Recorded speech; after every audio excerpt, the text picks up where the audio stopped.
Severe weather sweeping in and out of our area this evening. The storms brought heavy rainfall and for hours. 4 tornado warnings, damage and flooding in some parts. Scary video continues to come in from Huntersville, Lake Norman, and throughout Iredell and Rowan counties. Reported funnel clouds are among some of it that shook up our evening skies as those storms rolled through. And now the storms have moved away, but the impact of the hours of heavy rainfall, as you hear right there, remains. Flooding spotted in Iredell County, and a flash flood warning remains in place overnight into the early morning. Well, the storms are gone, but the chance of rain tonight and into tomorrow still remains. Thanks for joining us here for your news at 10 o'clock. I'm Alicia Barnes. And I'm Brian Blakely. 4 tornado warnings kept us very busy earlier this evening, and fortunately, we're not expecting any more tonight. This is a live look at our radar. As you can see, the strong storms that are now gone, but the green shows rain all around us. Meteorologist Jim Lytle will be joining us in a couple minutes with what we can expect in your pinpoint forecast. And our Queen City News team out tonight across their area covering the impacts of tonight's storms. And Queen City News reporter Cindy Heiberger will be joining us in a couple of minutes from Charlotte Douglas International Airport with how the storms are hurting travelers. But first, we go to Queen City News anchor Morgan Francis in Lake Norman, where the storm left their mark there. Morgan, so what kind of damage are you seeing tonight?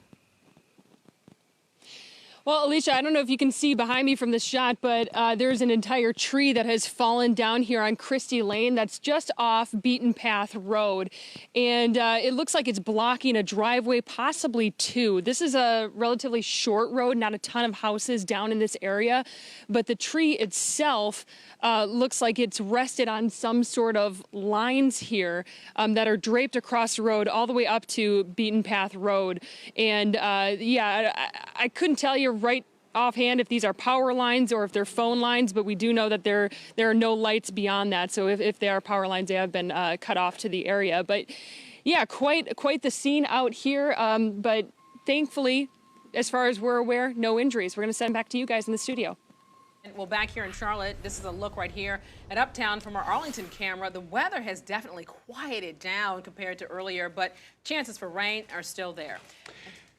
All right, just want to go ahead and bring in meteorologist Jim Lytle. And Jim, what does the rest of tonight look like in our area? More periods of heavy rain.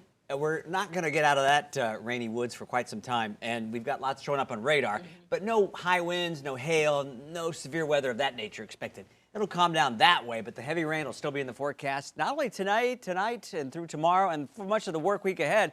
I think we're going to have lots of reports of flooding and dealing with that kind of outreach or that kind of effect over the next 2 to 3 days. Because of this, you can see this low pressure system is rotating right here over the state of Kentucky. It's supposed to stick there, just kind of wobble back and forth. And as it does, spokes of energy will rotate around it. One of those spokes came through today and produced the rounds of severe weather that we had. You can see that latest spoke of energy is producing severe weather, or heavy rain, I should say, from Charlotte northeastward. We'll take you on a little tour of 85 and show you where the current heavy rain is falling from uptown Charlotte. A little closer view of that. We'll show you here on the southwest side from Yorkmont Road up to uptown Charlotte. This area is receiving some heavy rain right now, coming down at a good pace. A little closer view of this southwest part of the city shows the major roads being affected there with, again, this heavy rain coming in from the southwest and going to the northeast. That's where we're going to go northeastward to show you up Harrisburg, up toward the Plaza area. Again, another area of very heavy rain. Nothing severe about it as far as wind or hail or tornadoes go, but there's enough heavy rain in this area too, right around Kannapolis. And farther northeast, we go along China Grove up to Salisbury. More heavy rain. You get reports of lightning and thunder in the Salisbury area, and of course, heavy rain that continues to fall. We'll detail this for you. More of it coming up. Stick with us.